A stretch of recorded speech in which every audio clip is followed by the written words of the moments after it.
Akalain mo yon? Umaga na naman, pero tulog pa ang Disney Princess. Hindi na ako nakatulog ng maayos kagabi. Bukod sa nag-iisip ako ng content ko, iniisip pa kita. Agay, sa mga oras nga na yan, tulog pa ang mahal na Reyna. Napagod ka kalaro. Lumabas muna ako ng bahay para bumili ng titimplahin ko na kape. Malapit nga lang yung tindahan dito. Bawat floor ng bahay ay may kanya-kanyang tindahan. Bibilihin ko yung lagi kong iniinom. Burrito ko siya kasi kape ka na, may cereal ka pa. Di ko na kinuha yung sukli. Alam mo naman, mayaman. Charis. Ay hala. Humasayaw si Inday Badiday. Pagkabalik ko, agad na nga ako nagpainit ng tubig. Wala kaming heater dahil kasi na-overheat. Tapos yung takuri naman namin, wala nang hawakan.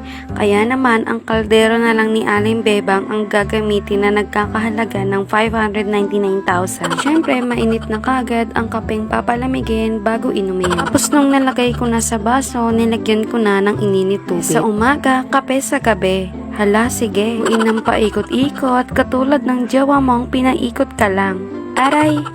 Aray ko, nanay. After that, we finished to mixing my coffee and then I fixed my bed and pillow and blanket that already used. Di mo kaya. Tayo, wag ka na mag-English. Nakakainis. Paliguan ko na nga palang mahal kong anak. Maaga siya naliligo kasi maaga din siya aasim. Kasi ba naman sinusundo siya ng tita niya dito, which is pinsan ko.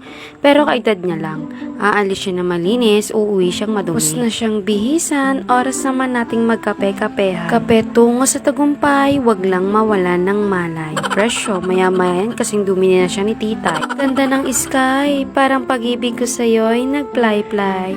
Hala, matapos ang video, bibida muna ang nanay ko nagtatanim ng misita. Nakasing tamis ng mansanas. Eme lang ang chika, paano naging prutas ang halaman te. Todo ayos si nanay, talaga namang walang humpa. Alaman niyang nakakatulong sa kalikasan, sure akong kay sarap pagmasdan. Yun lang, the end.